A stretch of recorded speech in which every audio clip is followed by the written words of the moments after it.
Back to another video और आपका स्वागत है। आज से हम लोग देखने जा रहे हैं महाभारत का 49th एपिसोड और देखते हैं कि अभी इंद्रप्रस्थ जाकर सब पांडुपुत्र का क्या एक निर्णय होता है, क्योंकि कल जो हम लोगों ने वीडियो देखी थी उस पर तो भीष्म पितामह और द्रोणाचार्य जी जो है एक तरह से इमोशनली हम देखें तो फ्रंट पर आके खड़े हो गए थे ना, हाँ, बिल्कुल। तो इमोशनली कन्विंस कर रहे थे ना कि अगर ऐसे नहीं तो फिर ऐसे हमारा सामना भी आप लोगों को करना पड़ेगा। तो देखते हैं कि अभी आगे क्या होता है, तो चलिए देख लेते हैं वीडियो। जुआ हो गया, दुर्योधन जीत गया, हस्तिनापुर हार गया, वे सारे जीवन मूल्य हार गए जिन पर भरतवंशियों को गर्व था, जो उनके जीवन और उनकी राजनीति का आधार थे। हो सकता है कि धृतराष्ट्र द्रौपदी के शाप से डर गया हो, किंतु ये भी हो सकता है कि वो अपने पुत्र मोह और अपनी महत्वाकांक्षा के परिणाम से डर गया हो, पर वो डरा अवश्य। हां, ये और बात है कि उसका ये डर गंधार नरेश शकुनी का खेल और दुर्योधन के सपने अवश्य बिगाड़ रहा था, और इसके लिए न गंधार नरेश तैयार थे और न ही दुर्योधन। द्रौपदी ने जब अपने तेज का पांसा फेंका तो शकुनी जैसे निपुण खिलाड़ी की बाजी भी मात हो गई। उन्होंने जो कुछ जीता था वो केवल एक क्षण में उनके हाथ से निकल गया और वो कुछ न कर पाए।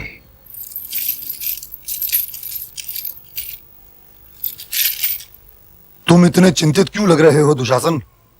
पांडव कल इंद्रप्रस्थ लौटने वाले हैं भ्राताश्री। जाने दो दुशासन, मैं भी जब उन्हें देखता हूं तो मेरी कनपट्टियों के नीचे एक आग सी सुलग उठती है और मुझे लगता है कि ये आग मुझे, मेरे व्यक्तित्व को, मेरे आत्मसम्मान को चाट जाएगी। उनका जाना तो प्रसन्न होने की बात है, परंतु मैं ये सब देखकर कैसे प्रसन्न हो सकता हूं भ्राताश्री? मामाश्री ने हमारे लिए जो कुछ जीता, पांडव वो सब लेकर इंद्रप्रस्थ लौटने वाले हैं। पिताश्री को भी मैं क्या कहूं? उन्हें नेत्रहीन कहने से कुछ नहीं होगा पुत्र। वे तो नेत्रहीन हैं ही, वे मूर्ख हैं। उन्हें मूर्ख कहो प्रिय दुशासन, मूर्ख। सारे मानव इतिहास में श्री श्री धृतराष्ट्र जैसा पिता कदाचित ही कोई निकले जो अपना जीवन अपने पुत्र के अधिकारों को किसी और के पुत्र को देने में बिता रहा है। आपके होते हुए मामाश्री, इन्हें चिंता करने की भला क्या आवश्यकता हो सकती है? आपके तुणीर में षड्यंत्रों के अभी बहुत से वाण होंगे।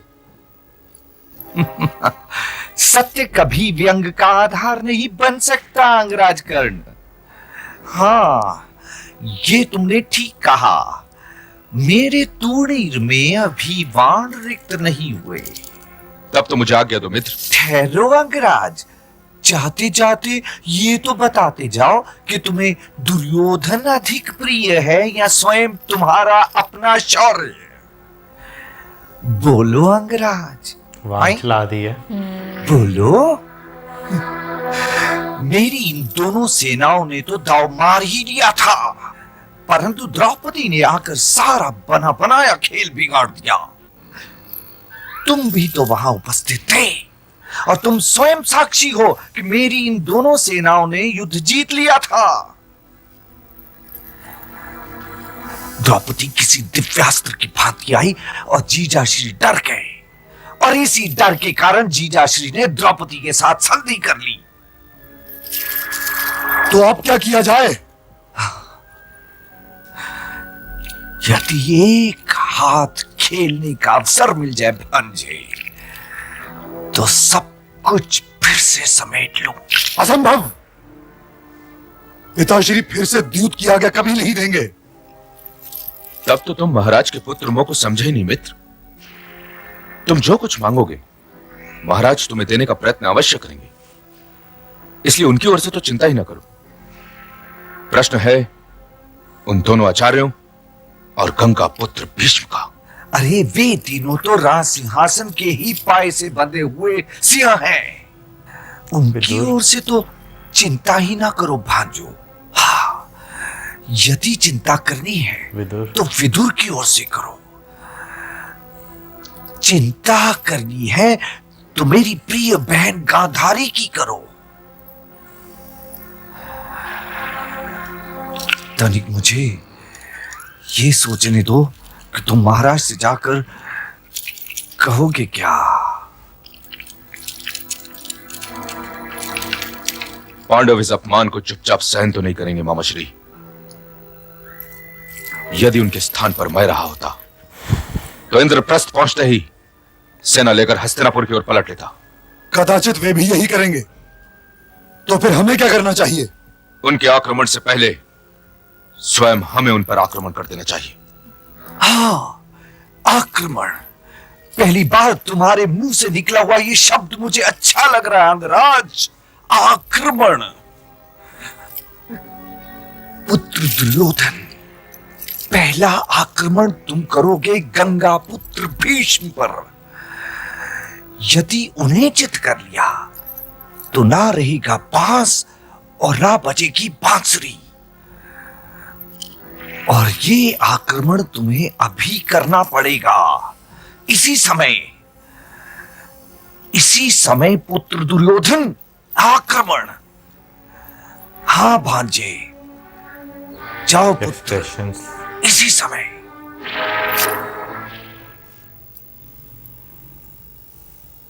गंगा पुत्र भीष्म, आप युधिष्ठिर से मिले?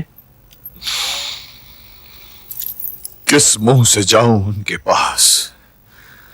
जाकर क्या कहूं उनसे? वे सब बड़े सभ्य हैं, द्यूत क्रीड़ा की बात नहीं निकालेंगे, पर उनकी आंखों में प्रतिवाद का रंग तो होगा ही। युवराज दर्शन के अभिलाषी हैं। इस समय आने दो।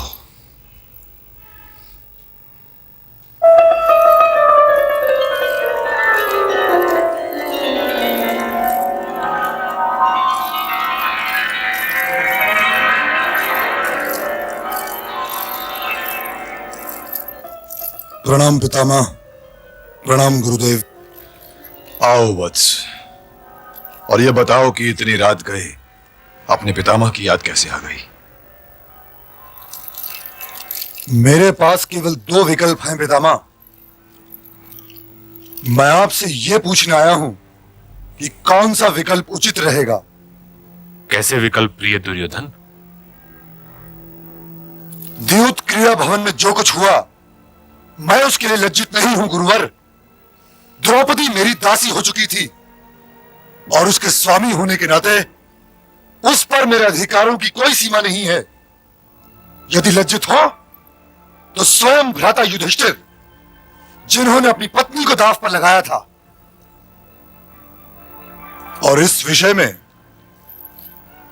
आप लोगों से मेरा मतभेद है, ये मैं अच्छी तरह जानता हूं।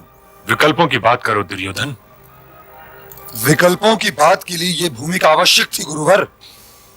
ठीक है, यदि भूमिका समाप्त हो गई हो तो विकल्प की बात आरंभ करो।